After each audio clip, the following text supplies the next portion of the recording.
There is a man sitting alone in a small room. It is 2 in the morning. Everyone is sleeping. The streets outside are quiet. But this man isn't sleeping. He is writing. He writes about a man who wakes up one morning and finds out he has become a giant insect. He writes about a man who is arrested, but nobody tells him why. He writes about a man who spends his whole life trying to reach a place he can never get to. When he finishes writing, he closes his notebook and stares at the ceiling in the dark. He does not think he is special. He thinks he is nothing. His name is Franz Kafka. And this is his story. Prague, 1883. Imagine old stone streets, big towers, a cold river cutting through the city, fog every morning, lanterns at night. It is a beautiful city, but it is also a city full of problems, different people, different languages, different religions, everyone living together, but never fully comfortable. On the 3rd of July, 1883, a boy was born here. His name was Franz. From the beginning, life was not easy for him. His 2 younger brothers died when they were very small. His sisters lived their own separate lives. His mother was kind, but she was always busy working in the family shop. So little Franz was mostly alone. He would sit by the window and watch people outside. He would read books. He would think too much for a small child. He was not like other boys. He was quiet, shy, sensitive, always watching, always wondering. And at home, there was one person who made everything harder: his father. Hermann Kafka was not a bad person. It is important to say that. He came from a poor family. He worked very hard his whole life. He built a successful business with his own hands. He was proud of what he had done. But Hermann believed that life was about being strong, being loud, being confident. He had no time for weakness, no time for sensitivity.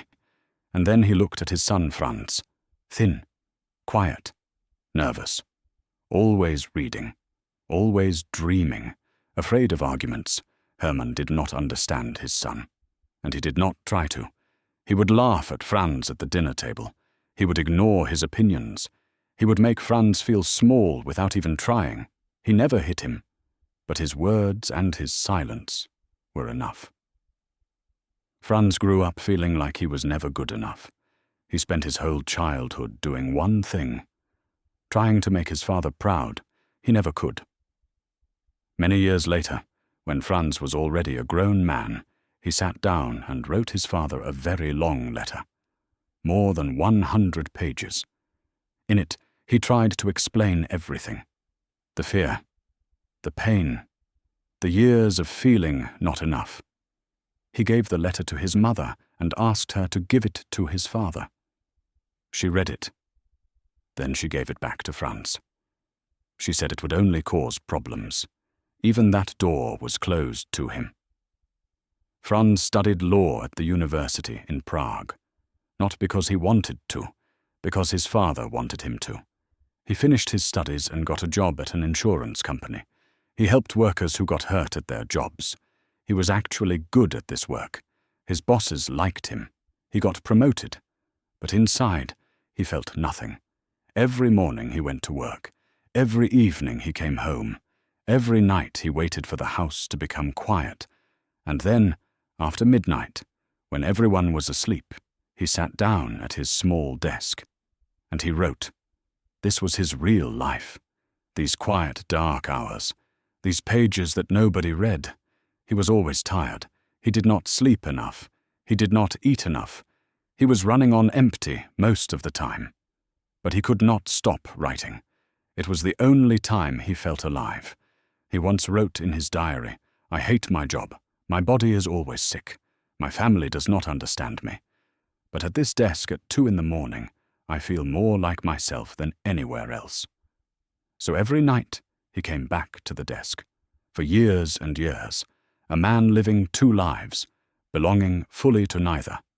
And then there was love. In 1912, at a dinner with friends, Franz met a woman named Felice Bauer. She was confident, practical, and full of life. She was everything he was not. He was immediately interested. He went home and wrote her a letter. Then another one. Then another. Over 5 years he wrote her almost 500 letters. Long letters. Beautiful letters. Full of love and also full of fear and confusion. He asked her to marry him. She said yes. Then he cancelled it. Then he asked again. Then he cancelled again. It was not because he did not care. It was because he was terrified. He believed that if he got married, he would lose his writing. He believed a normal life would kill the only part of him that felt real. He also believed something sadder, that he was not the kind of person who deserved love, that there was something wrong with him, something broken, something that could not be fixed. Near the end of his life, he met a young woman named Dora Diamant. She was warm and kind, and she truly understood him. She stayed with him.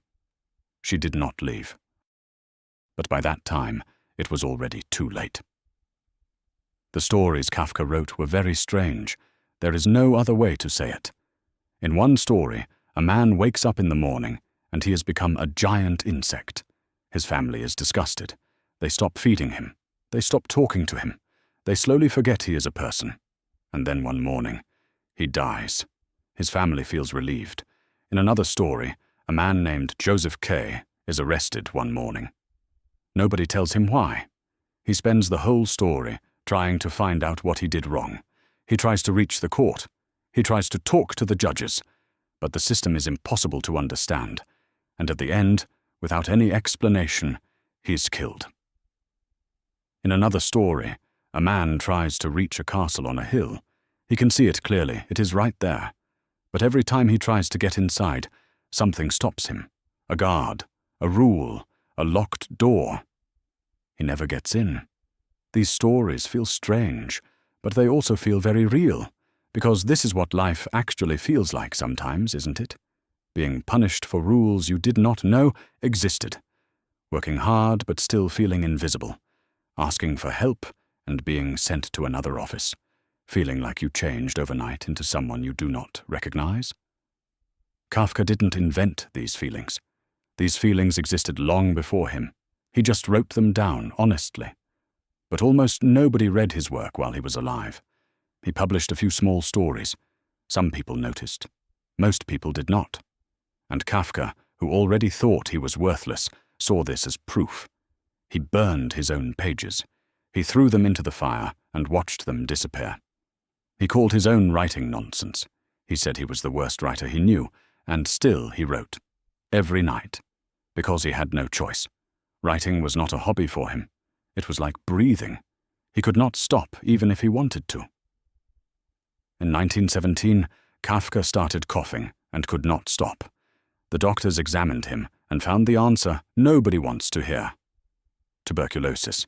In 1917, this was basically a death sentence. There was no medicine to cure it. There was only time. And now his time was running out. He moved to different hospitals and rest houses, trying to find clean air. His body became thinner. His face became pale.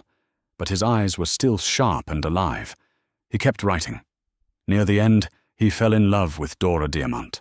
She stayed by his side every day. She held his hand. She was there. But his body was giving up. The tuberculosis reached his throat. He could not eat. He could not speak properly. He wrote small notes on pieces of paper and passed them to the doctors and nurses around him. Even when he was dying, he was still writing. On the 3rd of June, 1924, Franz Kafka died. He was only 40 years old. One of the last notes he wrote to his doctor was about the flowers next to his bed. He said they were beautiful. Before he died, Kafka asked one thing from his best friend, a man named Max Brod. He said, "Destroy everything, every story, every novel, every diary, every letter, every single page he had ever written, all of it. Gone forever." Max said he would do it. Max didn't do it. Max had read everything Kafka wrote. He knew it was something special. He knew that destroying it would be wrong. Not just wrong for Kafka, wrong for the whole world. So Max did the opposite. He collected all the manuscripts. He organized them carefully. He found publishers. He worked for years to get the books printed and read. In 1925, just 1 year after Kafka died alone and unknown, his novel The Trial was published. Then The Castle. Then America. Then the short stories. Then the diaries. Then the letters. People read them, and they could not believe what they were reading. Here was a writer who understood something that most people only feel, but cannot explain. The feeling of being lost in a system that does not care about you. The feeling of being guilty without knowing why. The feeling of being trapped in a life that does not fit you. The man who thought he was worthless became one of the most important writers in the history of literature. Today we have a word that did not exist before Kafka, Kafkaesque. It means a situation that is confusing, unfair, and impossible to escape.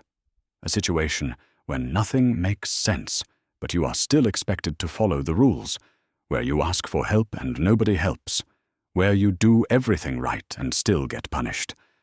We all know this feeling, the phone call that moves you from one person to another and back again, the form you fill out that gets lost, the job that takes everything from you and gives back just enough to keep you there, the feeling that the world is too big and too complicated, and it does not care about you as a person.